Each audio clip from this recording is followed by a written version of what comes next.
Now, just because you have a gimbal, it doesn't automatically mean that you're going to get smooth and professional looking shots. There are some classic beginner mistakes to avoid. So in this video, I'm going to run through those mistakes, but also very importantly, I'm going to show you how to fix them so that the next time you're out on a shoot, you can take your shots from looking cheap and amateur to smooth and professional. A big thanks to Juin for sponsoring this video. Now let's jump straight in and start shooting some footage.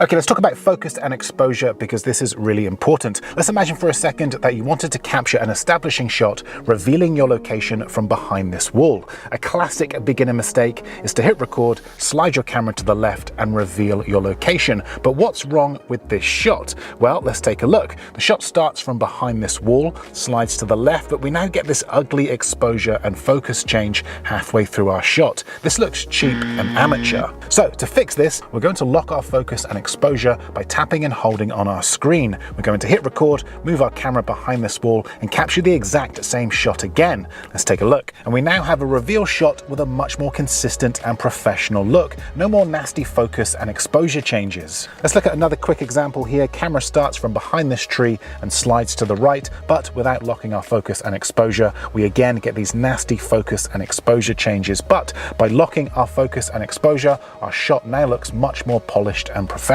Okay, depth and foreground. Okay, here he is again, look, Mr. Beginner looking to capture a shot of this charming 16th century church. We're pushing forward and tilting up. Let's take a look at this shot. Well, it's not too bad, it could be worse, but there's just not much depth to this shot. So how can we fix this? Well, we can fix this by simply adding some foreground. If we shoot this exact same shot again, only this time a few feet to the right using these branches as foreground, we now add much more depth to this shot. These branches help reveal our focal point. They add more movement and make this shot look much more interesting. This is shot using the standard lens, by the way. We could also capture this again using the wide angle lens. This will add even more movement to this shot. And we could of course cut from our wide to our tight shot to really help keep our audience engaged. Okay, let's look at another example here. We have this shot sliding to the right. Not much foreground being used here. Let's take a look.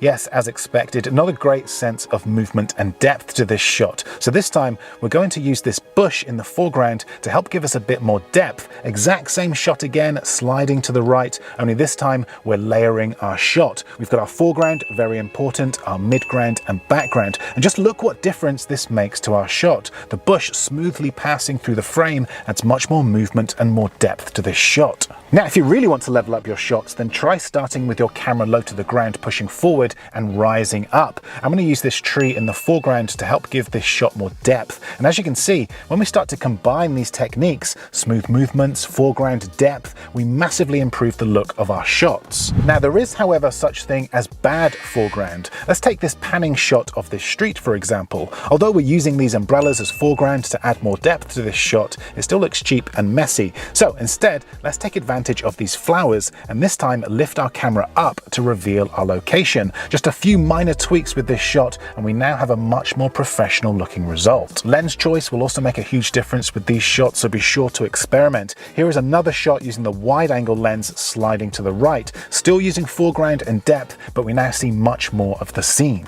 Holding your gimbal. Here he is again, look, Mr. Beginner holding his gimbal with one hand, pushing forward, not really putting any care or thought into the way he holds or walks using a gimbal. This will result in a nasty up and down movement, not a pleasant viewing experience, very distracting, and really ruins this shot. So this time we're going to hold our gimbal with two hands. The more points of contact you have on the gimbal, the smoother your shots will be. We're going to soften our impact on the floor when walking to create less impact, and just making these few simple adjustments, we now have a much smoother, more professional looking shot. And that's not to say that you should always be holding your gimbal with two hands. There are definitely some shots that are easier with one, but as a general rule, shoot using two hands on your gimbal for much more control and smoother movements. Revealing your locations. Okay, this tip is all about making your shots look much more intriguing and creating anticipation. So let's imagine for a second we wanted to capture a shot of these houses from across the street. We could push forward like this. This isn't bad, the framing is pretty good.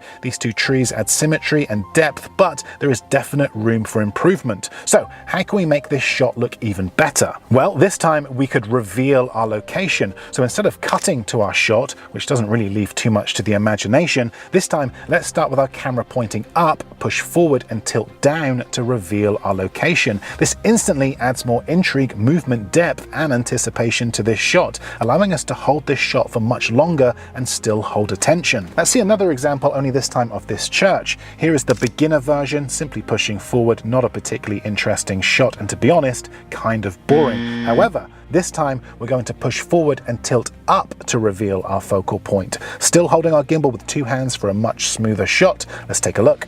And just look at what difference this has made to this shot. The grass adds much more color and movement. We start with the camera facing down, but then tilt up to reveal our focal point, creating a much more dramatic look and feel compared to shot number one. When it comes to gimbal moves, small changes make a big difference. A simple push forward like this versus a simple push forward but with an added tilt will make all the difference to your shot. One will feel basic and the other much more engaging. A time and a place for both, but if you're looking to level up your shots, start revealing your locations rather than just starting with everything in frame.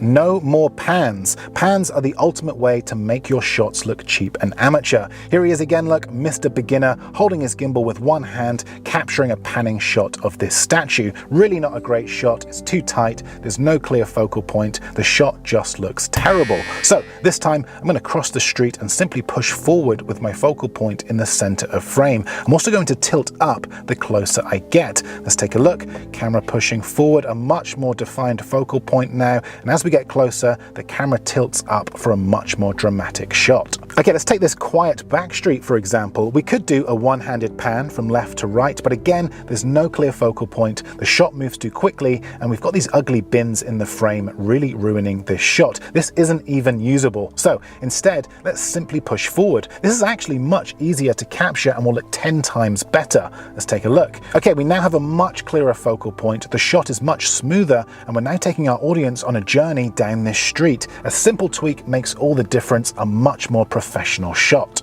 Also, you don't necessarily need to be walking with these shots, so instead of a nasty looking pan like this, simply slide your camera to the left or right using only your arms and upper body. Smooth, smaller, more subtle moves like this create an equally professional looking shot compared to a messy looking pan.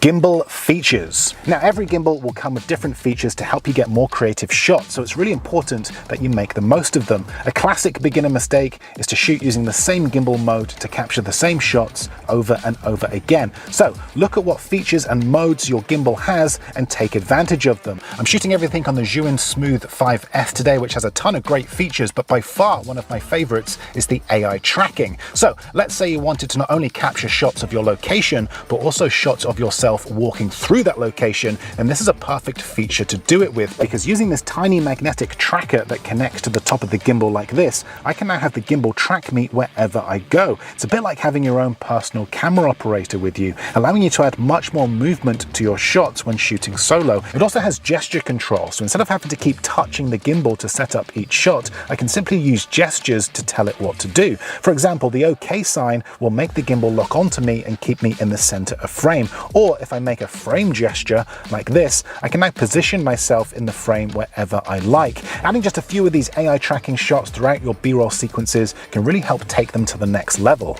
Okay, let's talk about focal lengths because this is important. Let's capture a push forward shot down this street using the phone's standard lens. This is the equivalent to about a 24mm. This is what that shot looks like. I actually think this shot looks pretty good, but there just isn't a great sense of movement. So to fix this, I'm going to capture the exact same shot again, only this time using my wide angle lens, which is equivalent to about 16mm. Same as before, simply going to push forward down this street, but by simply changing the lens, we now have this shot with a much wider field of view with a greater sense of movement. This is still a good shot. I actually really like the lady walking to the left, the fact that I can see this picturesque village more clearly, but there isn't a great sense of movement. And if it's movement that you're after, which it quite often is when you're shooting using a gimbal, then your lens choice is going to make all the difference. The wider the focal length, the greater the sense of movement. Bonus tip, low and slow. Okay, this is a simple tip that makes a huge difference to your shots. Let's imagine for a second we wanted to capture a push forward shot across this grass.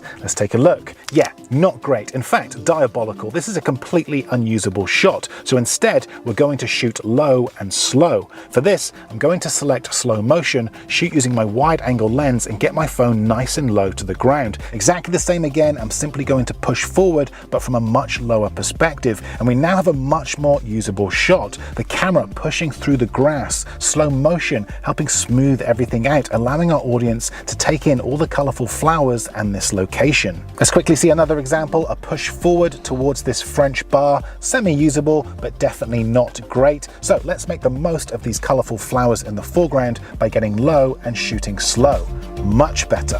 Okay, boring versus creative. Boring is capturing the same shots as everyone else. Take these flowers, for example. We're gonna get some pans, some tilts, making sure that we see all of the flowers, but the shot still looks choppy and messy. So let's think outside the box and be a little bit more creative. I'm gonna put my camera in vortex mode and this time push forward while slowly rotating my phone around the flowers, making sure that I get my lens as close as possible. And we now have a much more creative shot, pushing forward whilst rotating past these flowers. Another creative angle is to simply point your camera up. You can get some very dramatic effects this way. So avoid the boring everyday shots like this and create something that looks much more like this. Also, this gimbal has a hyperlapse feature, time and a place for these shots, but will definitely prevent your videos from looking dull and boring. Easy to shoot with much more creative results. Long, messy shots. Okay, come with me as a beginner as I walk down this street, capturing one long, messy shot. I'm gonna shoot this shop here, the shop over here, still recording. I'm gonna shoot this shop over here, and maybe some more at the bottom of this street. And this shot is just too long and too messy. So instead, I'm going to shoot 3 shorter clips with much more intent. For example, this slider shot revealing the street from behind this wall. A close-up shot of this shop sign with a slight parallax movement. And finally, a push forward shot of this house tilting up as I get closer for a much more dramatic effect. And we now have a short sequence of clips that edit together much better, creating a much more professional look and feel. Creative transitions. Okay, this is how a beginner will transition between one shot and another. They'll capture the first shot like this at one location, pushing down the street, for example. Then they'll go to another location, capture shot number 2. Then they'll take these 2 clips and simply cut from one shot to another. And this isn't particularly exciting or creative. So instead, we're going to shoot a much more creative transition. This time, we're going to push forward down the street, but then tilt down, getting our camera low to the ground. And we now have a shot that pushes forward, tilts down, with these cobbles now filling the frame. And for shot number 2, we're going to change locations and start our second shot close to the ground, pushing forward, cobbles filling the frame, and then going to tilt up, revealing our new location. And now when we cut these 2 clips together using nothing but a simple cut, we now have a much more creative transition, taking us from one shot to another. So those were some beginner versus pro gimbal moves. If you'd like to learn more about mobile videography, then I have a 2-hour course that covers everything to help you master the basics. I will link that below. A big thanks again to Zhuin for sponsoring this video. But that's it from me. Thanks for watching, and I will see you in the next video.